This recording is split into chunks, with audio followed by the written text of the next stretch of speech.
The Reds rode out a really nice bounce-back 2023, whetting the appetite for fans that more is in store. We're pleased to be welcoming Nick Krall, the president of baseball operations for the Reds, the auteur of that team. Nick, good morning. Good to see you, man. What's happening, brother? How you doing?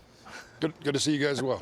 Good. Thanks for having me on. You know, I want to ask you about a lot of things, so we're really excited to visit with you, but about the young core and about the trend in baseball now, locking up young talent, keeping everybody there. You've got the pieces in place. What are the discussions like, and I know that it's a very broad question, but what are the discussions like internally in, long-terming these guys, keeping this group in Cincinnati? Well, first off, we were able to sign Hunter Green this year to an extension. We've had some conversations with some other players. I tell everybody this all the time. It takes two to make a deal. So obviously the deal has to work for the team. The deal has to work for the player, and it's just trying to find out where those deals are and what the parameters are for those deals when we talk through them. Hey, Nick, it's Harold here. You guys were you ahead of game plan, or were you on time target-wise, you think, for winning? I think, when we came into the season, we had a lot of guys that were not on this team last year, whether it was Andrew Abbott or Ellie De La Cruz, Matt McLean. These guys graduated to the big leagues. So I give a lot of credit to our player development staff. First our scouting staff for bringing these guys in, then our player development staff for what they've done. You look at some of these guys, whether it was guys that went from A-ball to AA to AAA to the big leagues, and how they progressed and how they've developed. I mean, our group has done a tremendous job, and I think that some of these guys were ahead of schedule.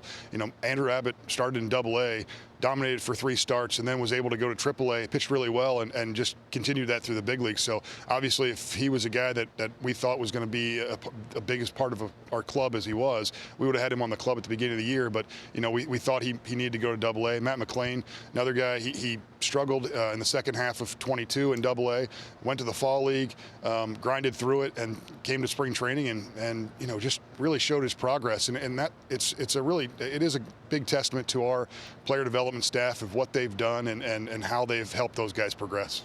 Nick, along those lines, sorry, Harold, I want to follow up on that, because for us kind of watching from the outside and watching the way this came together for you guys, a lot of those players were promoted because there was need, there were injuries, there were underperformance by incumbents, whatever, but it almost appeared by midsummer that you guys had an idea and a plan to graduate an entire class of prospects to the big leagues together. You used 23 rookies this year, which is a staggering number for a team that barely missed a playoff spot, by the way. So was that the case? Did you guys have that vision in mind all along?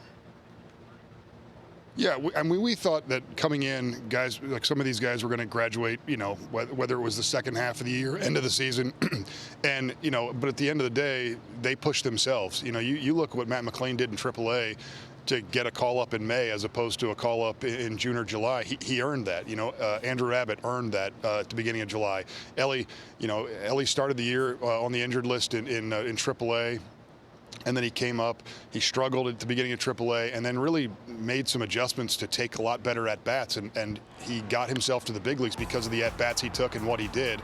And, you see all the tools, you see the special things he does, but he got himself to the big leagues by being a better hitter, being a guy that can get on base and then steal bases and then, do the things afterward. But, these guys earned their call-up. We didn't push anybody just to push anybody.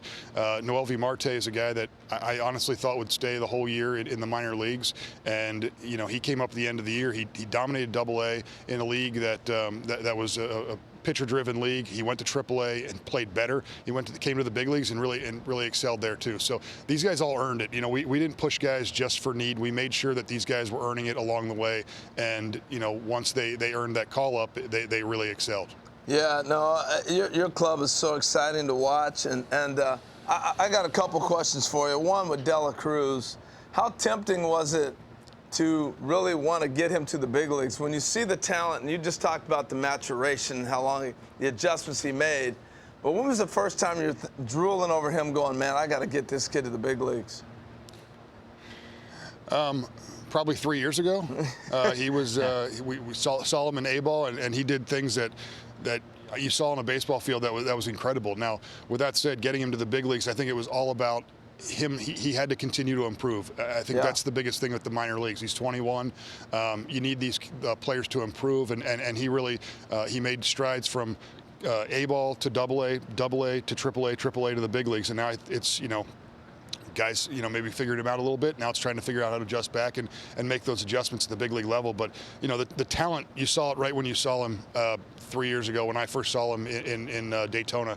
It's the first time you saw it, he showed his speed, power, defense. He could do anything on a baseball field. Hey, I want to ask you a managerial question with David Bell. He didn't have a whole lot of experience when you guys brought him to the big leagues as well. How long does it take? How patient do you have to be with a manager? We talk about players all the time, but what about the growth of a manager? Because we're seeing that trend now a lot in baseball. I think it's managing any position, right? Like you have an entry-level manager, you have a manager of a big league club. It's all about dealing with people, and can the person deal with people? Then some of the decisions that you have to make as a manager on the field, that's maybe where you have some time to ease in. But David's a guy that managed in AA for us, managed in AAA for us, left the organization as a big league coach.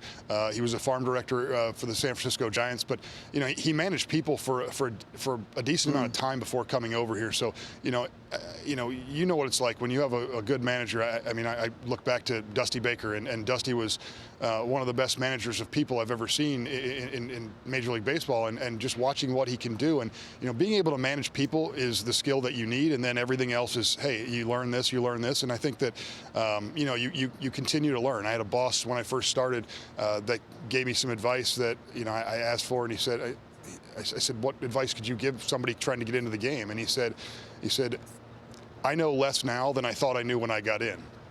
And, you keep learning in whatever job you have. You keep learning and doing whatever you can. But, that skill of managing people, that's the biggest challenge a manager is going to have. I love that. That's good stuff. Good stuff. Matt, go ahead. Yeah, we have to ask you about, Joey Votto's storied career with the Reds coming to a close. I'm just curious about the conversations you had with Joey near the end here. I don't think anybody was surprised that you guys didn't pick up the option for 2024, but as difficult as that may have been with a franchise icon, what were those chats like with Joey?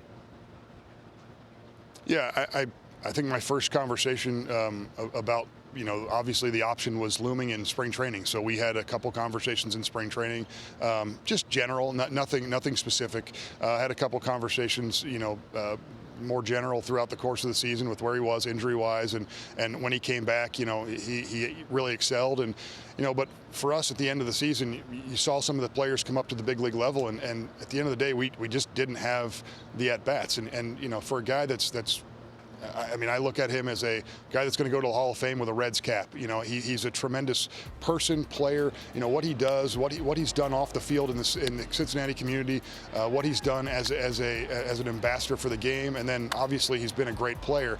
But it wasn't a decision that we took lightly, but we just looked at it and said, okay, we've got several guys that have the ability to play first base. We need DH spots, and guys that are here that are younger players, we need to play. And I think for him, not picking up the option was a tough decision. But we had some good conversations. I talked to him on Thursday morning, and we didn't announce it until Saturday because he was in Spain Thursday. He was flying back on Friday, so I wanted to make sure I gave him time to tell his family and because it's a huge deal for him, and I just wanted to make sure that we gave him time to do that. It's admirable of you, man. It really is. Not many people do that. We've seen some people get shocked. That's awesome. I love to hear that. Hey, I got one last question for you, Nick. Given your shared resume with Joe Burrow and Jamar Chase as proud LSU Tigers, how do we feel about the Bengals at plus 750 to win the AFC this year? Because I think there's some value there. Are you in on the Bengals? Yeah, hey, rooting for them. Down the street, it's a lot of fun. I know David is friends with Zach Taylor, so he's come over to our ballpark. We had some of the players over this year, so it's a really good mix with them. So obviously, it's great for the city. FC Cincinnati's in the postseason as well. So rooting for those guys, it's just great for the city and great for the fans. Look at that! It's kind of prime years for Cincinnati sports. This is great, and the Reds are certainly a big part of it. Nick, congratulations on a really nice year. Thanks for taking some time with us. Enjoy the rest of your visit there in Phoenix, and we hope to visit with you at the winter meetings in a few short weeks.